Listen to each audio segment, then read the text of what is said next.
Hello and welcome to Ed Table Talk Unplugged, a show produced by the Communications section of the Ministry of Education and Technical and Vocational Training, where we dialogue with education stakeholders to dissect issues surrounding education.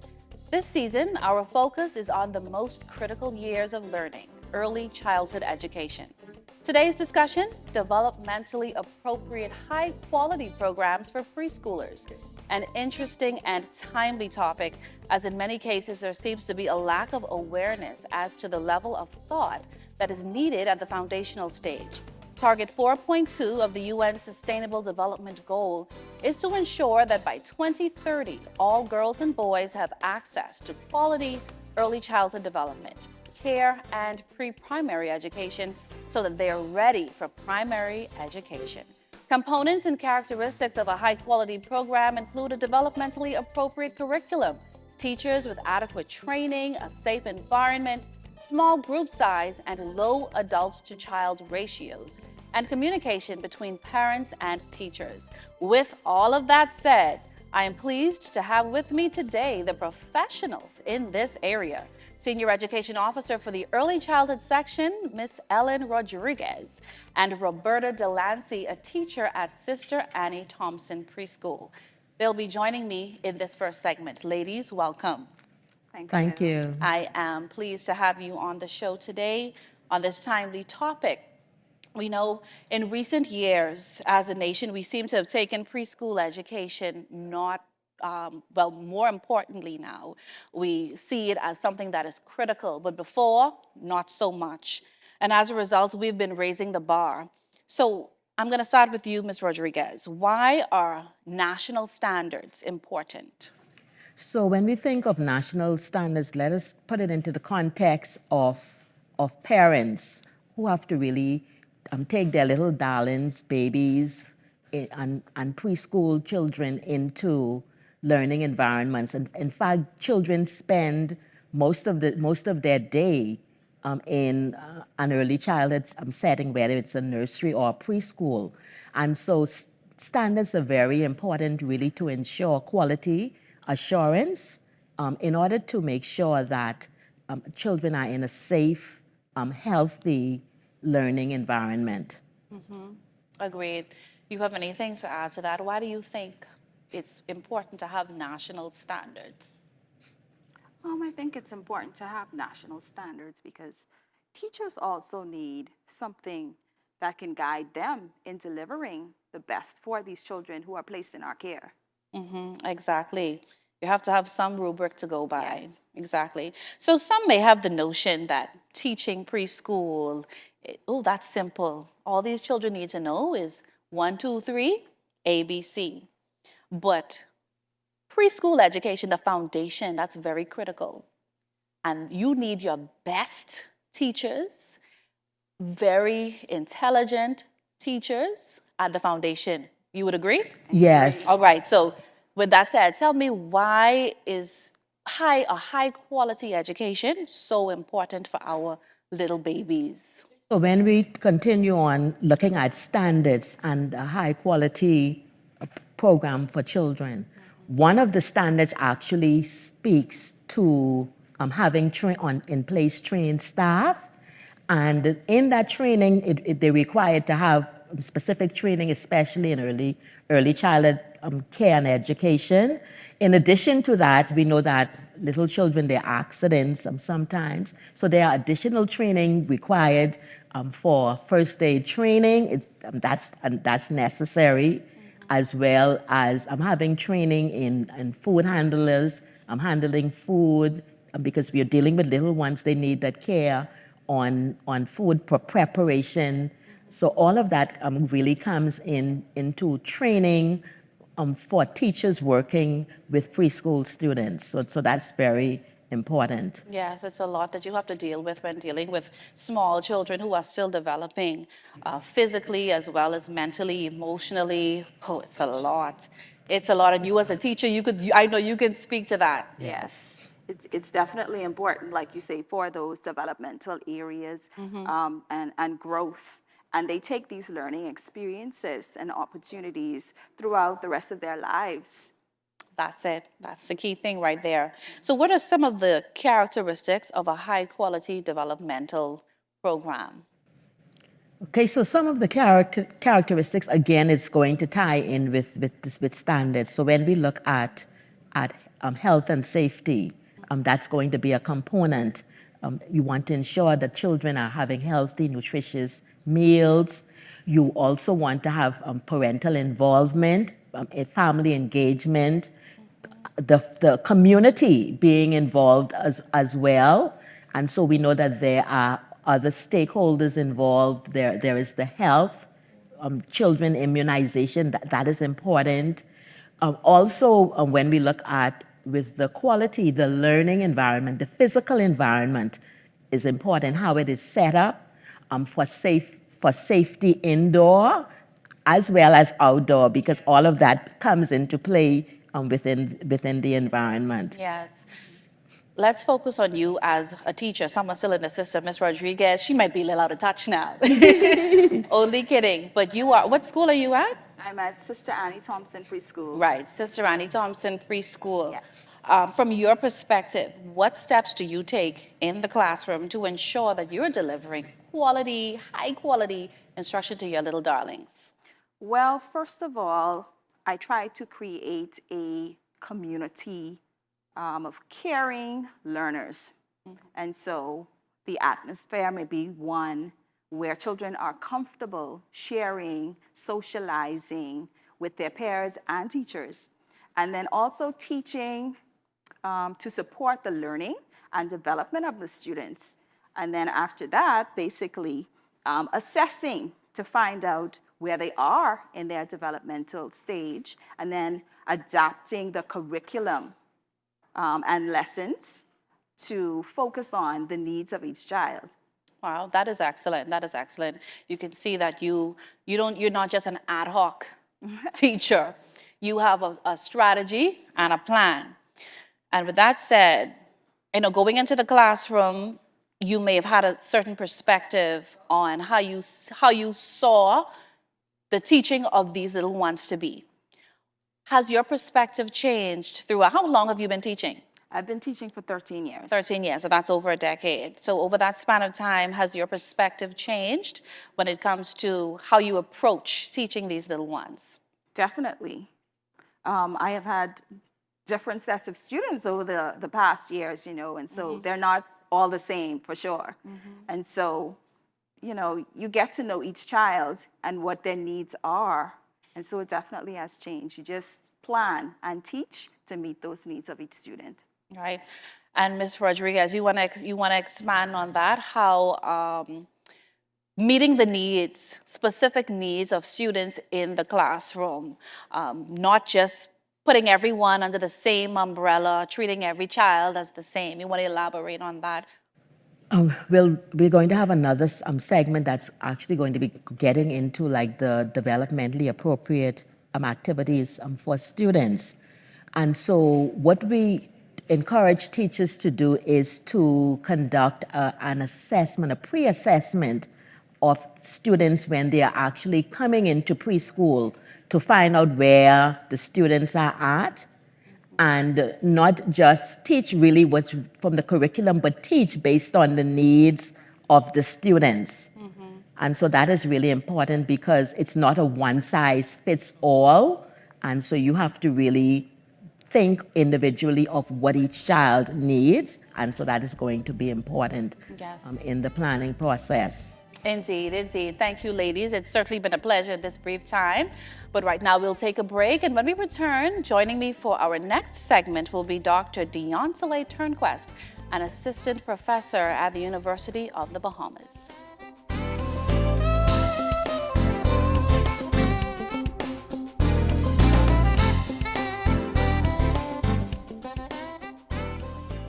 All children under the age of 5 years old have access to high-quality care and education in a healthy and safe environment. Child care centers adhere to best practices which promote positive growth and development of children with professionally trained and effective staff and directors. Quality child care. building a strong foundation for life. This public service announcement is brought to you by the Communications section of the Ministry of Education and Technical and Vocational Training in conjunction with this station. Unity and accountability within our communities should not be the culture of the past, but they should guide how we live today.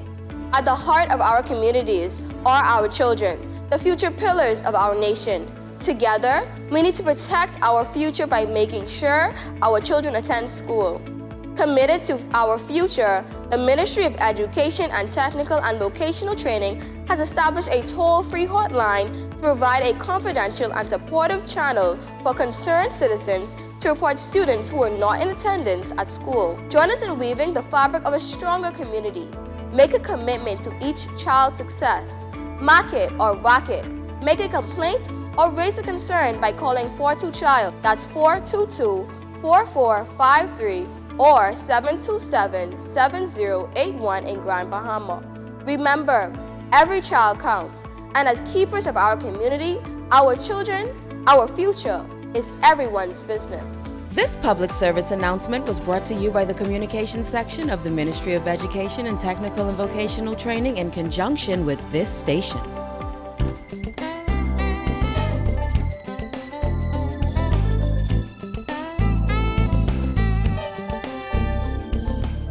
Welcome back. You're watching Ed Table Talk Unplugged. It's a timely discussion on the importance of developmentally high-quality programs for preschoolers. Joining me on this second segment is Dr. Developmentally Turnquest. She's an assistant professor at the University of the Bahamas. It's so good to have you join me. Thank you, Adama. It's good to be here. Yes, and you're an assistant professor at the University of the Bahamas, which is very interesting. You only look like a UB high school student, actually. Thank you. How long have you been at the university, and what do you teach? Okay, I have been at the university 3 full years, getting ready to go into my 4th year. And I teach primary as well as early childhood, methods courses, as well as some general courses, child development and learning, field experience, seminars. So I have a full scope of work. Yeah. And speaking of a full scope, prior to that, were you in the mainstream classroom? Yes, I left the 1st grade classroom. Wow. And walked into the halls of the university. So I spent 12 years in the 1st grade classroom. What a drastic change. But you would think so. Yeah, I got that. But it gives you a wealth of experience and a more hands-on approach when you're actually teaching your adults. So, how does the University of the Bahamas prepare teachers to execute a developmentally high-quality program? Okay, so we know that the University of the Bahamas is the premier institution here in the Bahamas. And I do think that we are finding our place, even internationally, as we go through the SACS accreditation process now. We're trying to be certain that what we do aligns with international practices. And so what we do is we prepare students for developmentally appropriate instruction and practice through 2 tracks.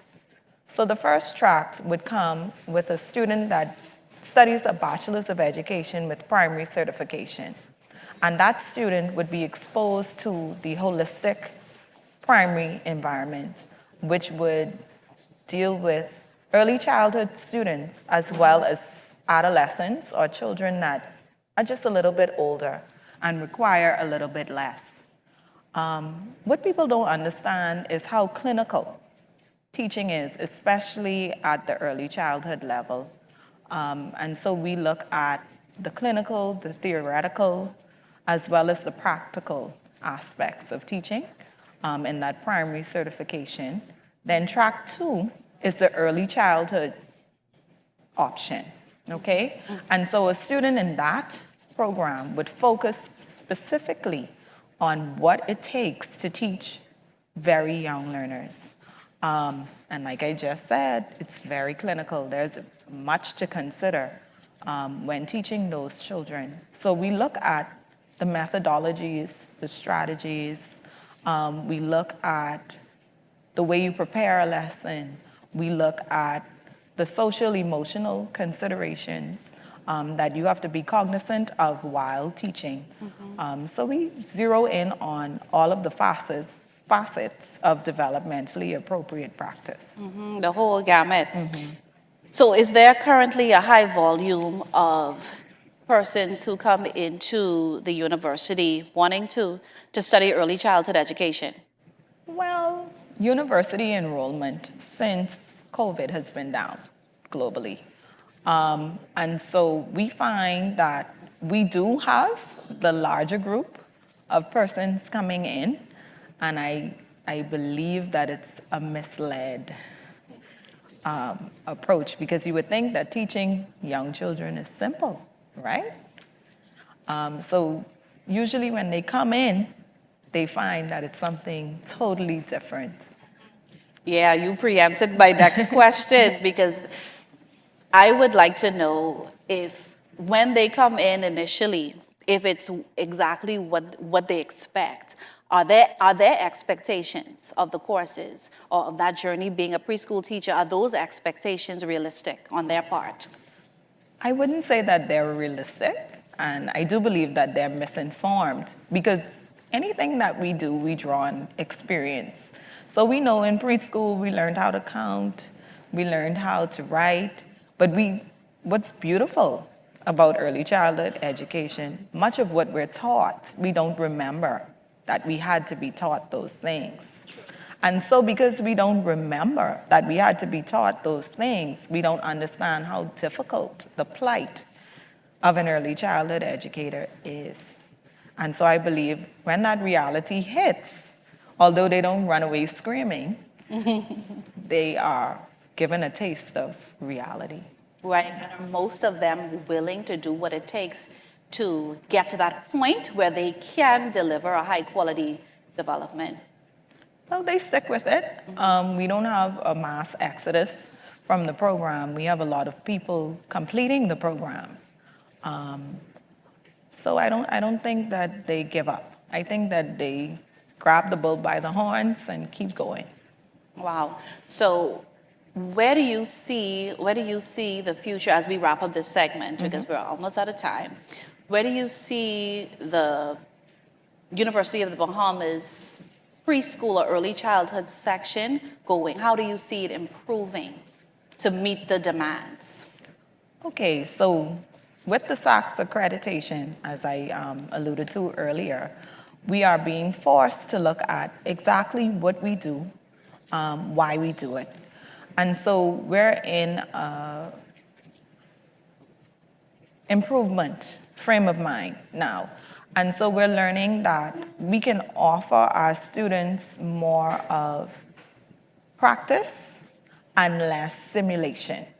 And so we're trying to become more of a stakeholder with the Ministry of Education, and see how we could get our students immersed in things like the child program, so that they could understand the realities of practice. Yes. Thank you so much. It has certainly been a pleasure. It was a power-packed few minutes, but I would certainly like to see you again on the show and talk more about the development of our teachers as we progress and look for ways to enhance our early childhood development programs. So when we return for our final segment, I will be joined by two phenomenal preschool teachers. We'll meet them after the break.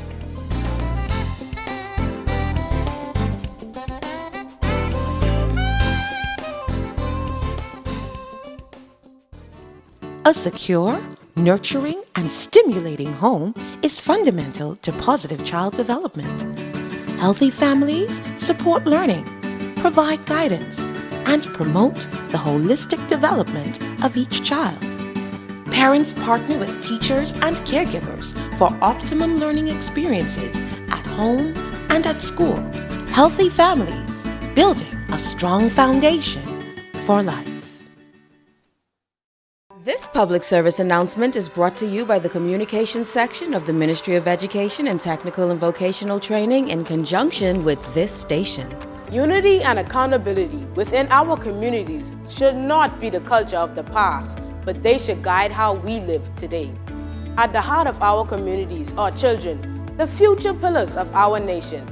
Together, we need to protect our future by making sure our children attend school.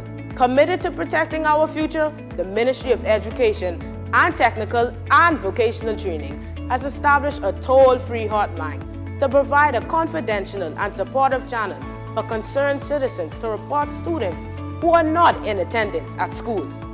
Join us in weaving the fabric of a stronger community. Make a commitment to each child's success. Mark it or rock it. Make a complaint. Raise a concern by calling 42-CHILD. That's 422-4453 or 727-7081 in Grand Bahama. Remember, every child counts, and as keepers of our community, our children, our future is everyone's business. This public service announcement was brought to you by the Communications section of the Ministry of Education and Technical and Vocational Training in conjunction with this station.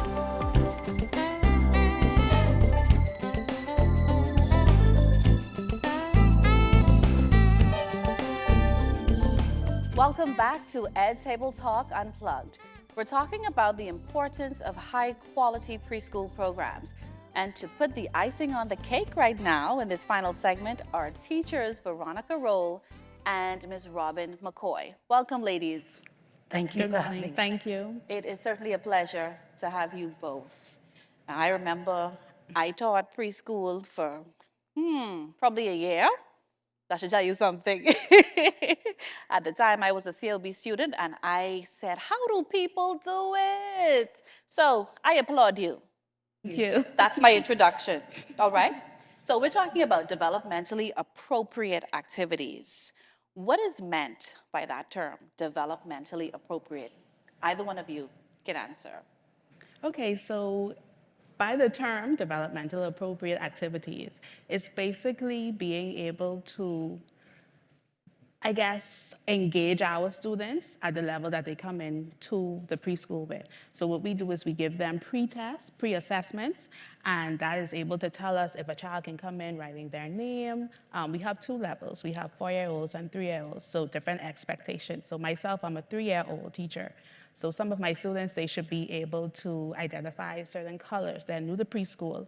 So by this pre-assessment, it tells me if a child is able to say their colors, if they're able to say their shapes. So by this, I'm able, as the teacher, to be able to plan for that student if they don't know their colors, being able to have engaging activities for them to better on, by the end of the term, to know that, hey, this is the color blue, this is the color black, by that. So Ms. Roll, she's a 4-year-old teacher, so it's kind of different in a way, so I'll let her explain for the 4-year-olds. Before you continue, though, we neglected to identify the schools you're at. Which school are you sorry, I'm at Willard Palin Preschool. Okay. Thank you. I'm at C.W. Sawyer Preschool. Okay. And to add to what Ms. McCoy is saying, well, we too begin with the pre-assessment. And when we would have done that, that would give us an idea of where the child is at. And so if we're going to develop appropriate activities for the children, then we have to have it tailor-made to that particular child. In every classroom, you would find that children are at different levels. Sometimes you have 3 levels in one class. Sometimes you have 4 levels in one class. You said sometimes you may have three levels represented in your classroom. How do you do that? Well, what I mean by that is you have some children, they may be advanced. Based on the assessment, you would find out that that child may be an advanced student. Then you would have some children that are right on borderline and some below. So you have to prepare engaging work for all the students. That's hands-on engaging work. Play, we call it play, but they're learning at the same time. They're loving what they're doing. Right. And so developmentally appropriate for that level, for that age. Now, this question wasn't on my agenda, but it just pops up in my head when you said play. Mm-hmm. How much of play should children have? Is it There's some preschools you go to where the child is work, work, work, work, work. It's like sometimes I wonder if people are trying to impress. Work, work, work, work, work. How important is play? So what I mean by play is the children think they're playing, but it's developmentally structured programs that we have planned to assist them in the learning process. And so if you come into a classroom and you see the children building blocks, or you may see the children playing with clay dough, in essence, we are helping them to develop mentally, we're helping them to develop socially, we're helping them to develop language skills, all through play. Yes, definitely. And Ms. McCoy, you're the younger teacher here, so I'm going to ask you, what are your goals? What are your goals as a preschool teacher? Where do you want to see yourself go in this whole journey of delivering quality instruction to your students? Well, when I first started, I wanted to make sure I have built a community of learners. That's with myself, the parents, the community, everything. Being inside of the classroom and facing reality, it's kind of tough, but one of my main goals as a teacher moving forward is to build that, because once there is the home and the school and the teacher working together, we could accomplish that goal. I have students where when parents, we just did the child project approach, and parents came in, and some students was like, where's my mom, where is my dad? So I believe that building that strong community, so future on, moving forward, I would like to be an advocate where we can mesh that community together, whereas parent involvement and teacher involvement, that was always one of my main goals. Yes. A bright future for your classroom. Yes. Any final comments as we close? Yes, I'd like to say we want to encourage parents to keep that home school collection that Ms. McCoy alluded to just now, because as parents, we need them to help us to get that child to where that child should be in preparation for grade 1. So if we send a little something home for them to do or some activities, we're looking for them to work along with the teachers to help develop our students for the future. Indeed. Thank you so much, ladies. Thank you. Our time has come and it is now gone. It's certainly been a pleasure. Thank you again for your contributions to this very relevant discussion as we strive to strengthen our system of education at the very foundation for the betterment of our students and, by extension, our country. And to our viewers, if you'd like to receive regular updates from the Ministry of Education and Technical and Vocational Training, direct text message notification updates are available. You can subscribe by texting 819-BMOE. That's 819-2663. And remember to visit all of our social media platforms, inclusive of our website, Facebook, Twitter, and Instagram. Again, thank you so much for tuning in. And until next time, I'm Adama Williams.